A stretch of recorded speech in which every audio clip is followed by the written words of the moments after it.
We're going to start talking about sort of the next phase in testing. We've sort of seen the first phase in testing, which really doesn't come from the desire to test stuff as much as the desire to do validation, to make sure you're building the right thing.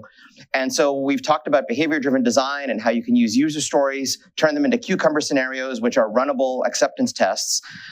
But we haven't really talked too much about testing in the way that many of you probably think of it, which is verification. Does the code actually do the right thing? So the next chunk of material, we're going to start talking about that, and you will see some commonalities between that and what we've done with Cucumber so far. Some thoughts about testing and debugging. Debugging is twice as hard as writing the code in the first place. Therefore, if you write the code as cleverly as possible, you are by definition not smart enough to debug it. That's Brian Kernighan, who's the co-inventor of the C language. You could say that that has been an influential language. He's a Turing Award winner. Here's another one. Testing can never demonstrate the blank of errors in software, only their blank. So the actual quote is, it can never demonstrate the absence of errors, only their presence. So if you write a test and the test finds a bug, that's great. But you haven't demonstrated that your program is bug-free. You've just demonstrated that now it has one less bug than it had before. And that is Edgar Dijkstra, who many consider the father of object-oriented programming, the idea that instead of thinking about programs as a linear sequence of steps, you should really think about them as a set of objects that are interacting with each other. And sort of one of the earliest languages, Simula, that is sort of the archetype of object-oriented languages was the result of his work, also a Turing Award winner. And I opened the presentation with this slide that I don't know if this is true anymore, but at least as of several years ago, when I used to be able to spend some time at the Googleplex, you would see this all over the place. It's kind of a philosophy about building software that, testing is way preferable to debugging. And in fact, again, I don't know if they still do this, but when I went to visit there a few times, they had these little posters in the bathroom. They were called Testing on the Toilet. And they were placed in such a way that when you were, going to the bathroom to do what you had to do, you would have one like right in front of your face. And it was like a little one-page thing that you could read in about 30 seconds that gave you some sort of a tip on how to improve the testability of the code you were writing. So testing is really, it's a frame of mind as much as it is an activity. And that's what I hope to communicate with this next chunk of material. So what's the big picture? BDD, we sort of already saw. The idea is that we're developing with the customer some specification of the behavior, but we're not talking too much about the implementation. And as we saw when we wrote Cucumber scenarios, in general, what's specified in the scenario level is how the app will behave. It doesn't say anything about how the implementation is going to be, like what is going to, how are we going to achieve that behavior? Now we're going to talk about test-driven development, which is sort of the other side of that coin, which is that now it's time to actually write new code in order to make that user story work. So you have a new feature. At some point, you have to add code to your models, your views, and your controllers. And TDD basically says testing is so important that just like you're using Cucumber scenarios to drive what the app is going to look and behave like, you should also be writing tests to drive what the new code is going to do. So as you start to think about the implementation of features, what would the implementation look like if you already had the code? So I'm going to use this phrase a lot, the code you wish you had. You're basically writing a test for a fictional piece of code. And the deep insight of this, which took me sort of a couple of years to really figure out, is that this improves the modularity of your app and it improves testability.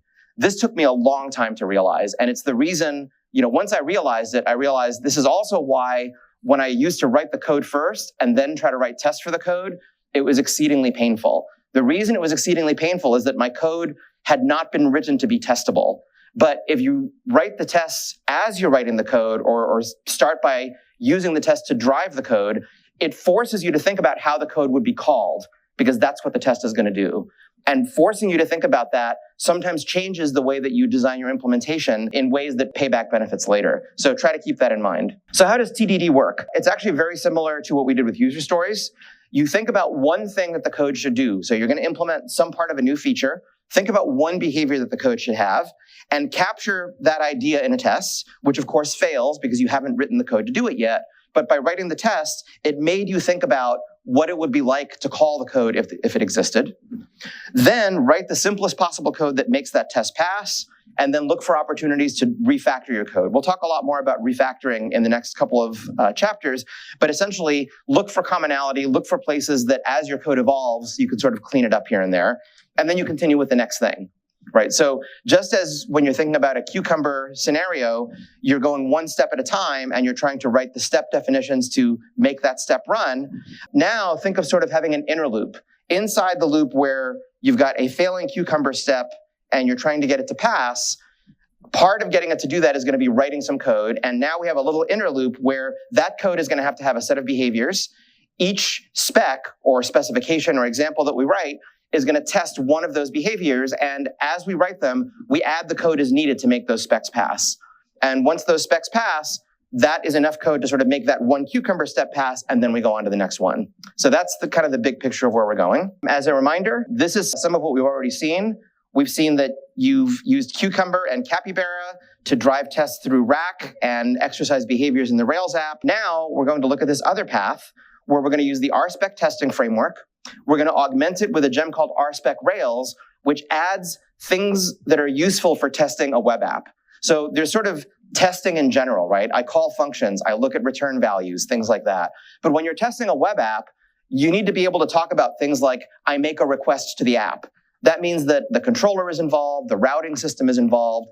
And in order that you don't have to capture all of that detail in each test case, there's sort of a library of things that you can do so that when you're testing a web app, in your tests, you can talk about things that are relevant to web apps. Like, when I do this request to the controller, is the controller going to render the right view? Did the controller set the right instance variables for the view to pick up, right? And remember that, unlike sort of in the walled garden world, which is what I call sort of CS1, like, you're writing a little piece of code, you own main, you know exactly where the control flow goes. In a complex framework, you don't control where the control flow goes, right? Rails controls the control flow. You just have to write methods that plug into the right place. So when you think about testing that, you essentially want tests that can jump in at those boundaries where control flow is going to change so that you can sort of section off the piece of code that you want to test. A word about the way that we cover this material. If you read the material in the book that talks about RSpec, and there's also sort of two different CHIPS exercises that use RSpec. The first of those, along with the book, really talks about RSpec sort of as a first-class entity without reference to the fact that we're testing a web app. You talk about unit tests, which are sort of, a single method and a single class, functional tests, which may be multiple methods or multiple classes. And we don't really use RSpec in this class for integration tests. We sort of lean on Cucumber for that. But in the book and the CHIPS, the idea that what we're testing as a web app is much less prevalent. That's more what we cover in the lecture part. So again, neither the book nor the lecture nor the CHIPS by themselves are really sufficient to get the whole picture, but they should be enough to give you a sense of how the parts fit together if you actually pay attention to all three. So we're going to look at RSpec and this gem called RSpec Rails that gives these additional useful behaviors. And as always, there's much, much, much more information if you look at the actual RSpec documentation at rspec.info. Our goal here is to give you enough understanding that when you look at that documentation, you can contextualize what you're reading.